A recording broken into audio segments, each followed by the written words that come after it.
Yes, I'm ready. Go ahead. Thanks. All right, well, welcome everyone. It looks like we have a great number of people turning out, possibly because of our COVID situation. We have more people interested in gardening, so that's why we wanted to go ahead and get this webinar out as soon as we could. I just want to introduce myself and Ginger Baer. So I'm Jennifer Cook. I'm the new Gilpin County Extension Director and Agent up in Blackhawk, and Ginger Baer is wonderful master gardener who's helped me a lot to develop this presentation, and she's also going to help present today. Ginger has been gardening for 11 years in the Blackhawk area in Gilpin County, and both of us are avid gardeners.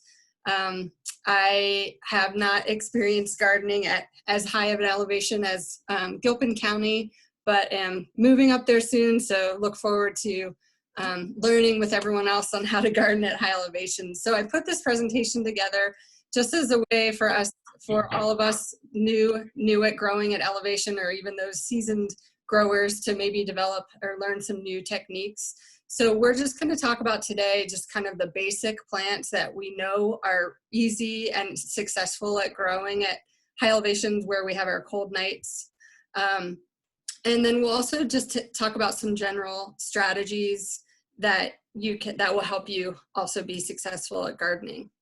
So we're just going to jump right into it. Actually, before I do jump into it, if you're new to Zoom, right now I'm sharing my screen and my presentation, and maybe you see some pictures on the side or top of your screen. If you don't have a chat box showing, you can hover your mouse at the top or the side of your screen, and hopefully a toolbox will appear, and you can select the chat box or select the ... more, and that will open up an opportunity to open your chat box, and that's a way that you can ask questions. So as you come up with questions, just type them in the chat box, and then we'll do a Q&A at the end. So let's go ahead and get started. So the realities of mountain gardening in Gilpin County at 7, 8, 9,000 feet in elevation are many things. We have wildlife, moose, elk, deer. We have gold-mantled ground squirrels and pocket gophers and bulls. Plus we have cold nights and lots of snow and freezing. So we're going to talk about some strategies today that will help us be successful gardeners up at these high elevations. So, but first, we can't talk about gardening without talking about water. So they say in Colorado, a great saying is, whiskey is for drinking and water is for fighting. And that holds true in the arid West here, where water is really a limited resource. And of course, we need water in order to grow our vegetables. So just some really basic things about what you might need to know about water rights when it comes to gardening. Basically, if there's a stream, a river, a pond flowing through your property or near your property, if you don't have an actual water right to that water, you cannot legally use it. So that's a really basic. We could talk all day about water rights, but that's the basics. And then when it comes to wells, most of us are on wells in Gilpin County, and with wells, you also have to have specific use tied to your well. So many of us, if your well, it was drilled after May 8th of 1972 and it's on less than 35 acres, then you can probably assume that your well is just allowed to be used for household use only. And if that's the case, that means you can't use water outside for anything. You can't irrigate your water or your gardens, your windbreaks, your livestock, or any other use outside. So if you are not really sure what your well is permitted for, you can contact the Colorado Division of Water Resources. They have a great website that you can look up your well based on your address and determine what you're actually permitted to use your water for. So if you do find out that you can't use your well water for outside use for your garden, we can luckily use rainwater in order to supplement our garden watering.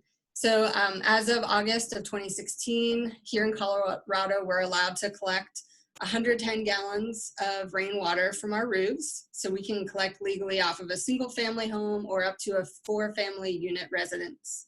and the water must be used for outdoor purposes. So it's perfect for watering our gardens and our outdoor plants. So that's all I'm going to talk about with water. Just know that you will need some supplemental water in order to grow most vegetables up here. So next we're going to talk about the fact that we have a short growing season. We'll talk about the concept of growing degree days or growing degree units. And then we'll talk about site selection and aspect for your garden. And then Ginger's going to pick it up with talking specifically about what vegetables will grow. And then we'll finish up with some garden strategies. So first, we have a short growing season. This is pretty obvious, and this is our cold nights are just the obvious limiting factor at growing at high elevations. So 1,000 feet in elevation gain, the temperature drops an average of 3.5 feet. So for example, I started in January at Gilpin County Extension, and I live in Lakewood. So when I drove up to Blackhawk from Lakewood, I could always expect it to be about 20 degrees colder up in Blackhawk.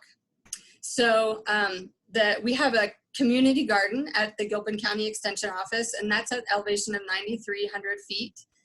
And the last frost is June 10th, and the first average frost is around September 10th-ish. Every year, of course, is different, but those are kind of easy rule of thumb dates. And if we know that we only have about 90 frost-free days in the mountains to grow. Give or take, 90 days is not very many days to grow many types of vegetables. So the next concept I want to help you understand is growing degree units. And so this isn't something you have to memorize, but it's a concept that's good to just know and be aware of. So you can see on the map here that, southern Florida, southern Texas, and southern California all are red. And so that means if you know their climate, they are able to grow pretty much all year round. And so they have a lot of accumulated heat or a lot of growing degree units available for growing plants. But then if you look in the dark blue where we are in the Rocky Mountains, here we don't have very much accumulation of heat. And why this is important is because each plant needs a certain amount of heat accumulation in order to germinate and develop into their growing stages of leaf production, fruiting, ripening. And so with our cold nights, even though it gets nice and warm during the day in the summer, we still have pretty cold nights in Gilpin County and in higher elevations in general in Colorado. And so that kind of reduces the amount of heat accumulation that we have available for the plant. So I'll explain a little more. In general, we can say that cool season plants such as broccoli or lettuces or spinach, those plants that can germinate at lower temperatures and that can tolerate colder temperatures. These plants are called cool season plants, and we'll talk more about those. They generally have a lower base temperature, and so they don't need as many growing degree units to grow successfully. So basically we know that cool season plants are going to do much better in the mountains versus warm season plants. I put those in red because they need a higher base temperature even just to germinate. So things like cucumbers or even tomatoes need a much higher soil temperature in order to germinate, and then they need to continue to accumulate a lot of heat in order to continue growing and producing fruit and ripening. So we know that warm season plants will be a little bit harder to grow in the mountains. And then also thinking about late blooming plants versus early blooming plants, again, we can kind of just figure that late bloomers need more accumulation, so they're going to be harder to grow than early blooming plants. So just some terminology you can start thinking about as you're looking at seed packages and thinking about what you want to grow. So a calculation that you don't have to ever do again, but just to bring the point home, I wanted to share this calculation. So in order to kind of calculate the growing degree units that we have, so the example here is taking the maximum and minimum temperature and divided by 2 minus the base temperature, and that gives us the daily growing degree units. So the example is 75 degrees plus 45 degrees at night divided by 2 minus 50 is the average base. So that gives us 10 growing degree units per day. And we know we have about, give or take, 90 growing days per summer that are frost-free. So that gives us about 900 growing degree units per summer. And so if you look down below, then we've listed some of the growing degree units that crops need that are really warm season crops like tomatoes and corn. So even a Siberian or Arctic tomato that you would think, oh yeah, that's going to grow in Gilpin County up here in the mountains, it still needs 1,100 GDUs or growing degree units. So we still don't have enough to even grow those Arctic varieties of some of the warm season crops. And then corn is even harder. That needs close to 1,900 GDUs. So just so you're aware, you can't just look at the seed packet and think, oh, this is described as Arctic or Siberian. You have to understand that warmer season crops just in general need more growing degree units and warmer night temperatures in order to be successful. And of course, there's lots of growing techniques to grow great tomatoes, but we're not going to talk about that today. We're just going to keep it simple today. So next, let's move on to site selection. So if you haven't placed your garden yet, find a place that gets 6 to 8 hours of full sun per day. Generally, that's the south or southwest facing slope. If you're just growing leafy greens, or if you have an area that maybe gets a little more shade, you can put your leafy greens there. They only need about 4 to 6 hours. And then ideally, it's nice to just have your garden pretty close to your house so that you can tend it and water it easily. And then finally, talking about aspect. So, a south-facing slope is going to warm up faster. It's going to stay warm longer through the day.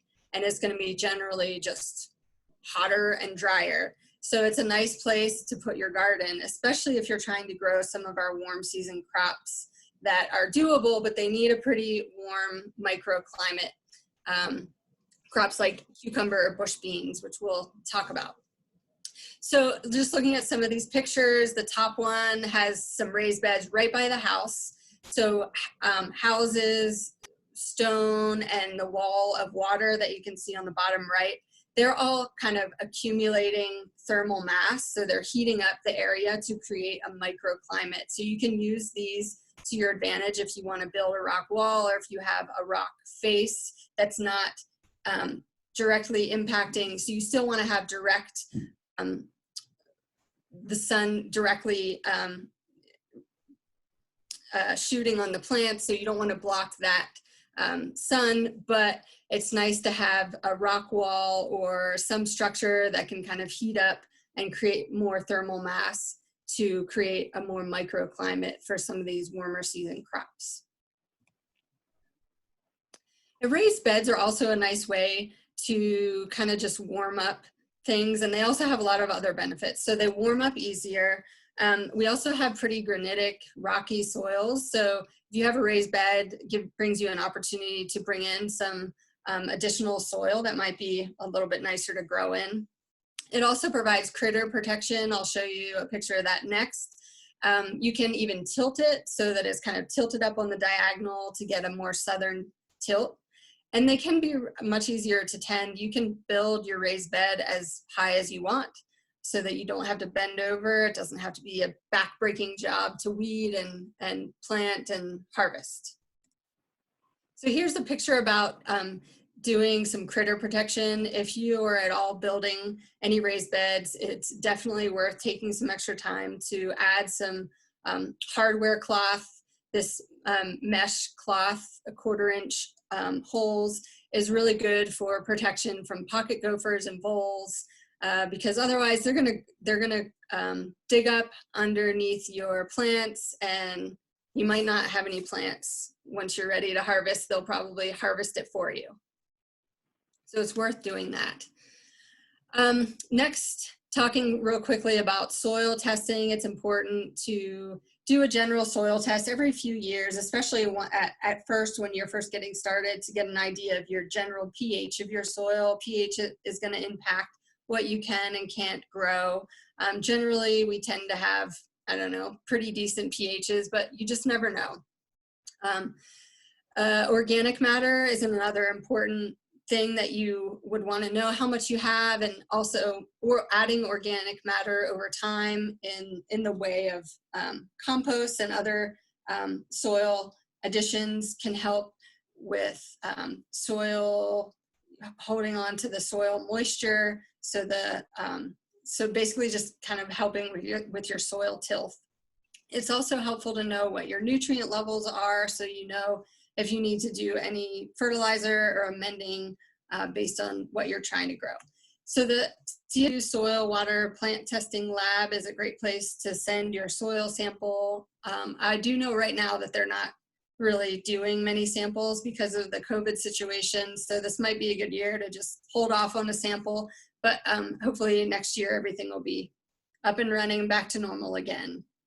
And you may be able to find some local labs that aren't associated with the university that are still open and available. And so now I'm going to hand things over to Ginger. Yes, it is possible to grow in the mountains. This is a couple of years worth of vegetables that I've grown.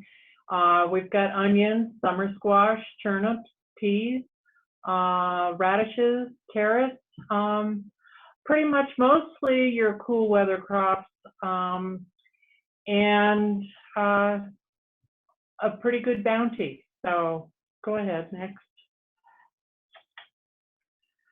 So these are the cool season vegetables that are the easiest to grow and the most productive. The root crops, the leafy greens, also the cole crops, peas, and potatoes.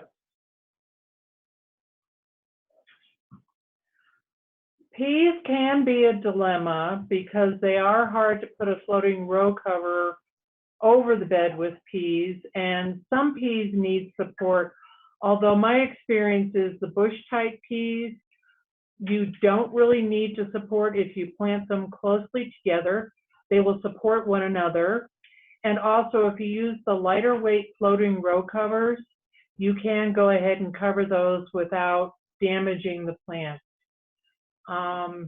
You do want to also be sure that if you do plant peas, they do grow tall, even the bush type ones, that you don't want them blocking the sunlight from the other plants you have in the bed. So you want to put them to the north side or the east side of the other plants that you have in your bed. Okay. The leafy vegetables include your lettuces, chard, endive, escarole, spinach, radicchio, and arugula. And those all do really, really well. As a matter of fact, you may be able to even get 2 crops out of those. Perennial herbs are the ones that are most likely to overwinter. The tarragon, chives, sages, and oregano, if they are protected. I grow my perennial herbs in a raised bed that is painted black because the perennial herbs really like to have heat. You can also put a wall of water around them, or that milk jug right there on the lower left will hold heat, or you can put rocks around your herbs and they'll also hold heat. Annual herbs that grow well up here are parsley, dill, calendula, borage, slovage, savory, nasturtium. And warm microclimates, you may be able to grow basil and cilantro. I've done all right with cilantro. Basil is really cold sensitive, so if you put them in a really warm microclimate and maybe give them a little bit of extra protection, you may be able to get basil. I haven't had luck, but I may not have picked the right place. The perennial herbs that you may want to grow outside in the summertime and can bring in pots in the winter would be rosemary, thyme, marjoram, and sage.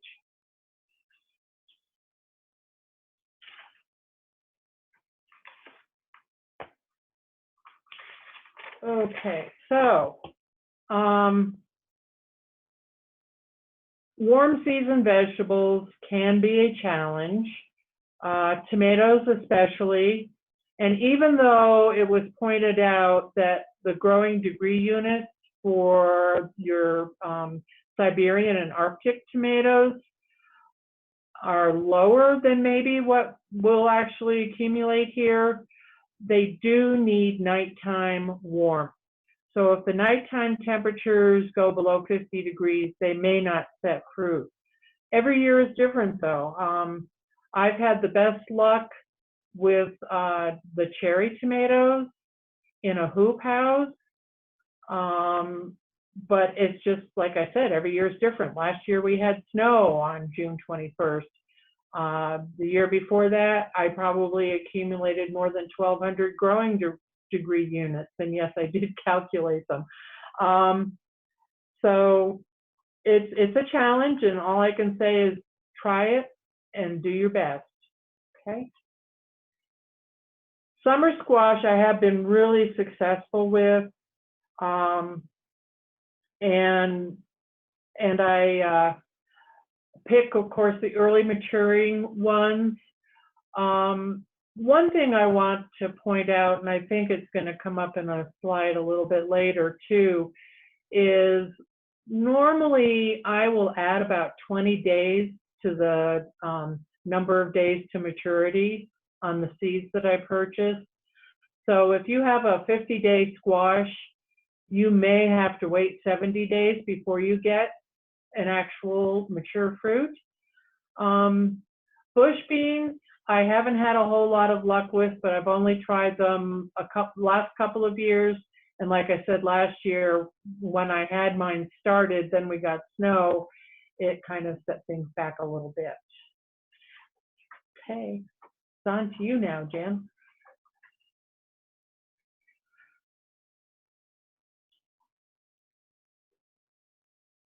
So choose your varieties carefully. Look for the earliest producing varieties. Like I said, you may want to add 20 days to harvest.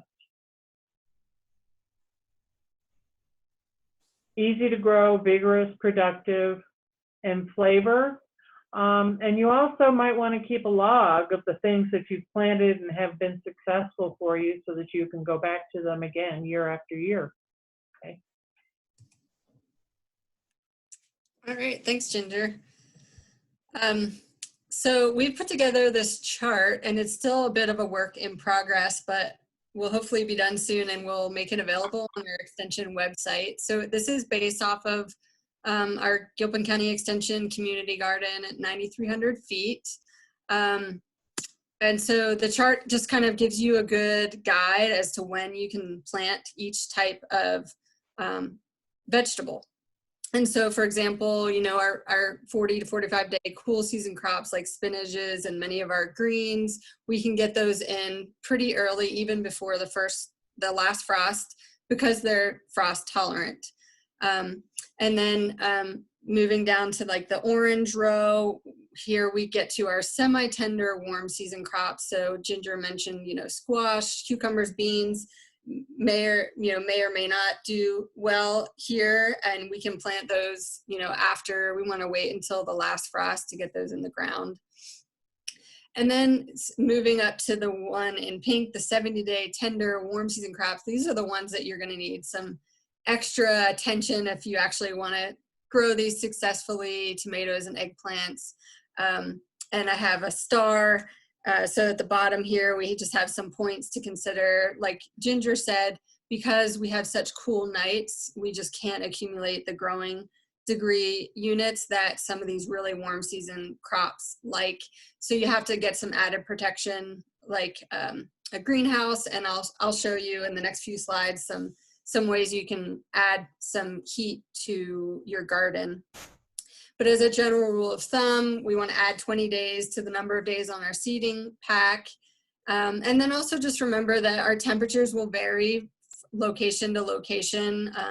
Our gardens are at different aspects. They have different microclimates. So, and also year to year, of course, things are different every year. So this is just a general guide to kind of help you think about timing for when to start planting some of these vegetables. So we'll make this available on the Gilpin County website, extension website, once we get it finalized. You can also consider soil temperature for when to actually plant some of these specific crops. And usually the seed packet will tell you, wait until the soil temperature is 35 degrees, for example, to plant your lettuce seeds. And when you're taking the temperature, you want to use a soil thermometer and put it down a few inches, because the soil surface, of course, is going to be much warmer than a few inches down. So you want kind of a deeper soil temperature when you're trying to figure when to plant some of these crops. So the cooler season crops, we can get in the ground earlier. The warmer season crops like beans and squash, we need to wait until the soil temperature has warmed up quite a bit before they're even going to germinate. So when you're thinking about what to grow, I mean, you can ask yourself lots of questions. Maybe it's not going to be practical, but maybe you just want to plant things that make you feel happy, or make you smile. Think about what you really like to eat. If you don't like to eat cabbage, don't grow cabbage.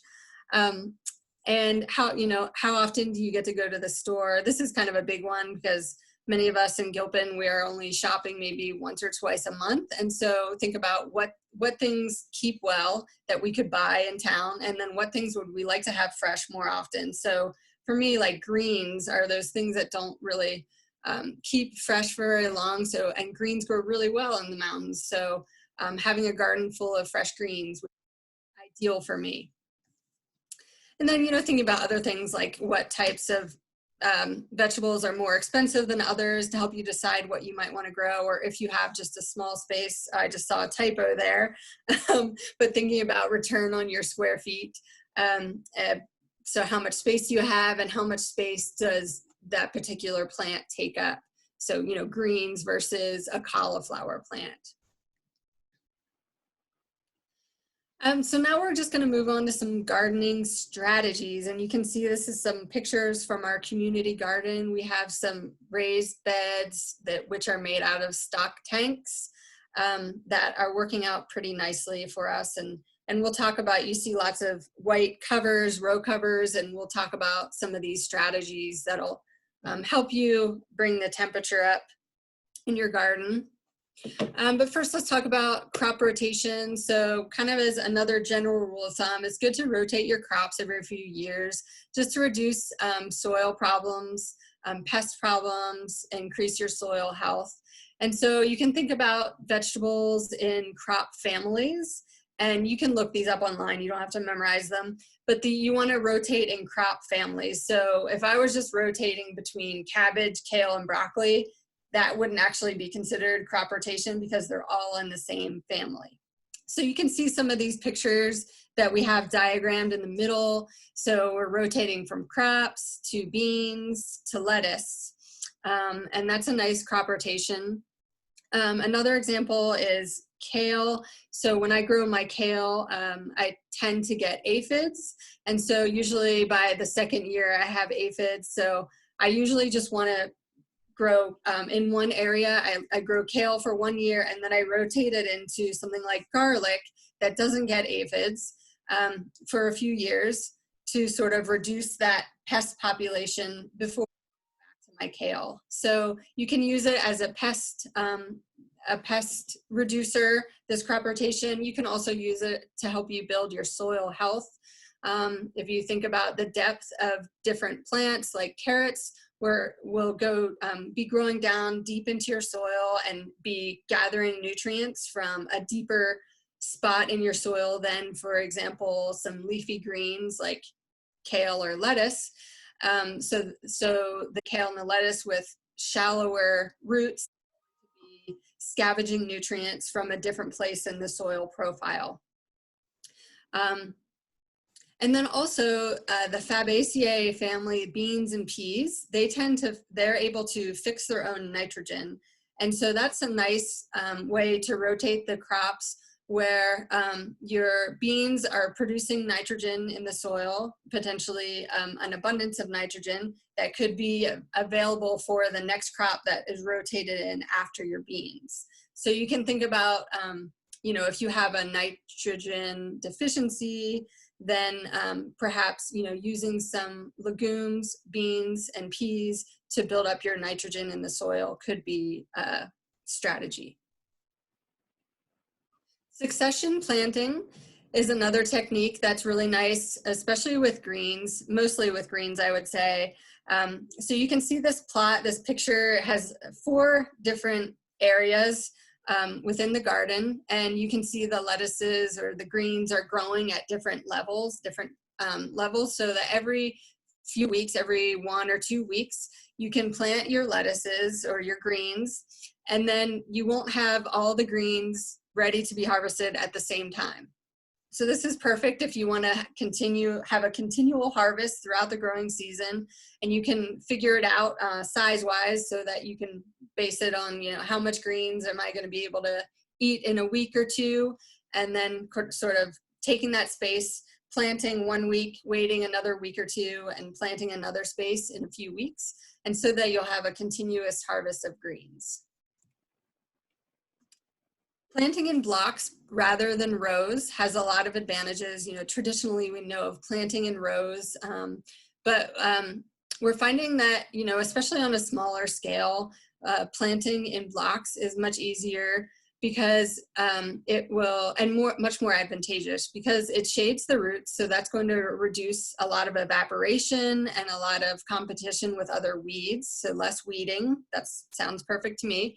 And we can maximize our yields based on the size of our garden, and certainly reduce labor from, you know, weeding. So if you look at the diagram with the dots, so the traditional row only has enough in the same size space for, you know, 8 plants. But then if you look at planting in a more triangular shaped rather than a square shaped row system, then you can see you can still maintain some spacing for the growing requirements, but you can also fit a lot more plants per square foot. And so this is an idea, I learned about it from biointensive growing anyway, so if anyone has ever heard about that, it's an interesting, they have lots of interesting growing techniques. John Jevons and his book of how to grow more vegetables in less space, I think. So that's a good read and a good resource, gardening resource to have hanging around your house.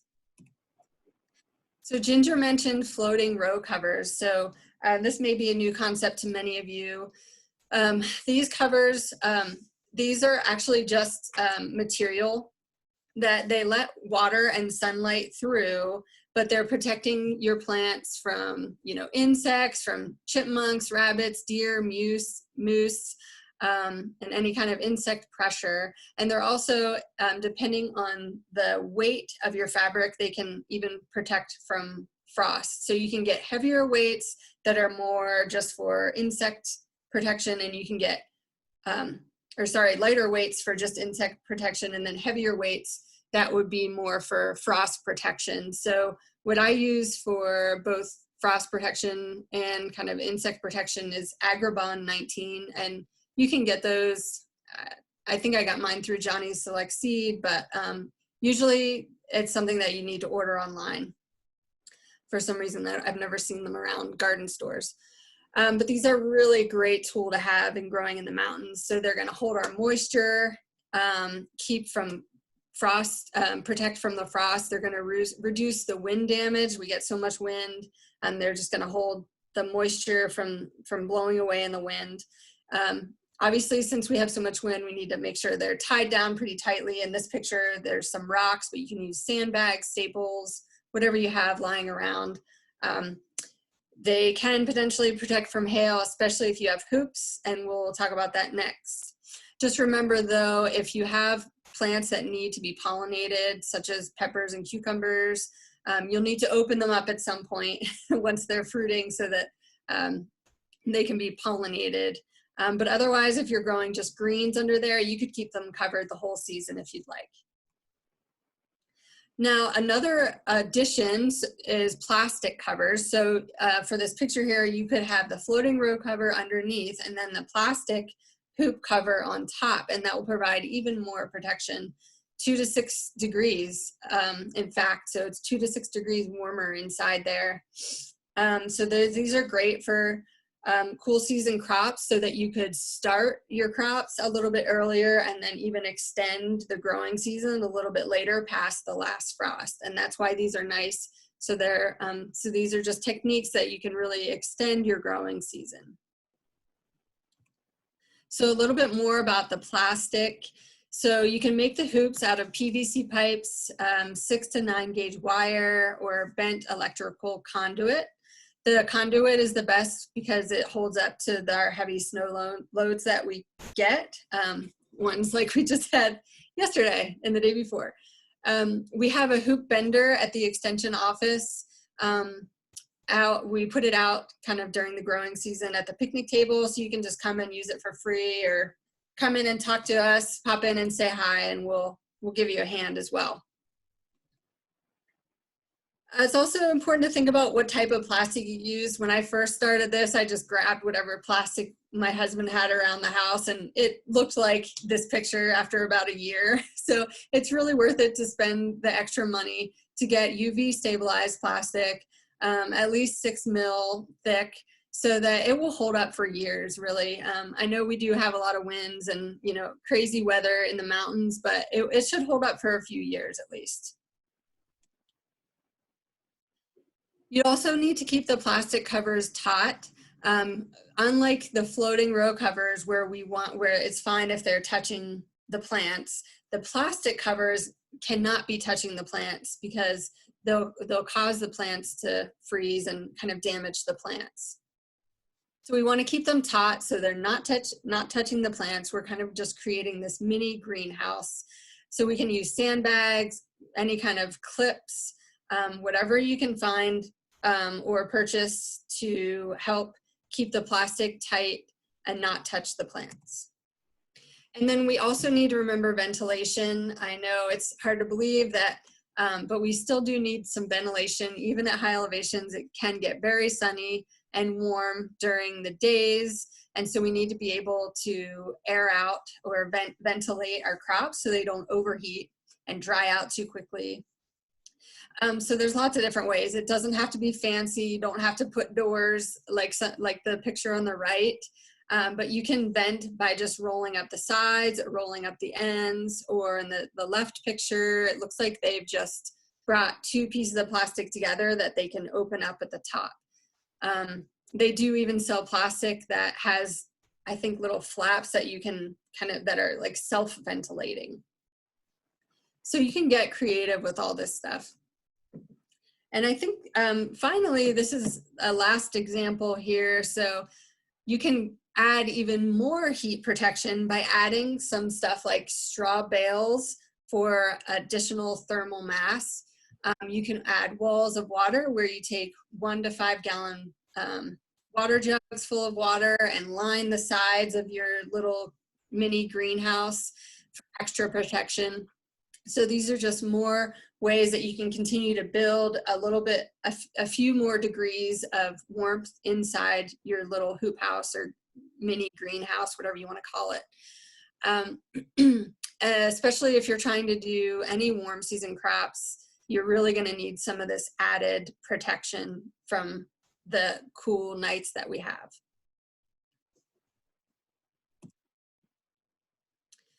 So the Gilpin County Extension Community Garden is a great place to get started, or if you find that you don't have the water rights, this is a great place to come and garden. We have 10 in-ground plots that are $5 each, and we have 10 raised bed plots, $25 each. And the raised beds are the pictured on the left there. They're the tanks, the stock tanks full of soil. And so you can see some of the gardeners are using the floating row covers on this picture. The picture on the right, they've even made a little miniature like hoop house over over their bed. So you can use lots of these techniques even at the community garden. And we have a big cistern that provides water for irrigating. So if you have any questions, you can always contact us. If you'd like to apply to grow at the community garden, we have the application available on the website, or again, you can just contact us And it's about time to start thinking about it. I know it's hard to believe with all the snow on the ground, but you know, in about a month, we'll be able to start growing and get in the garden. So now's time to get your garden going and think about growing. So I think at this point we can take some questions. So let me try and get to my chat box here. Oh, thank you. Okay, lots of questions. Let's see.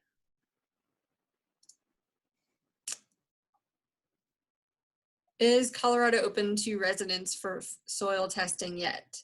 I'm not sure what Colorado means, but I know that CSU Soil Lab is not taking samples from just general residents. They're only taking samples from essential growers like farmers right now because of the limited resources. Lonnie asks, has anyone tried to grow a potato tower using stacked tires? I have not. Have you, Ginger? I have not, and I would want to be cautious of any chemicals that might leach out of the tires. I know they make fabric grow bags. I've grown mine in a compost bin. Yeah, potatoes grow pretty well here. So yeah, it's just, I mean, I've seen that technique. I've never tried it though. So let us know if you try it and how it goes, Lonnie. Kim asks, I've thought about using the stock tanks, but was afraid they would get too hot and burn the roots. Ginger, do you want to comment on that? I will comment on that. I took soil temperatures in my stock tank beds compared to the soil temperatures in the ground, and there's maybe only a couple of degrees difference. So I don't think getting the roots burnt is an issue. I would caution, however, that you could get root rot unless you drill holes in the bottom of your stock tank. You want your stock tank to be able to drain out really, really well. And the stock tanks that are currently there have been drilled out and filled with soil, so they're already ready to go. Let's see, what else? Stephen asked, would it be possible to send us the PowerPoint presentation? So we're recording this and we're gonna make it available on the Gilpin County website. And yeah, if you wanna contact me directly, I can email you the presentation if you want the actual slides.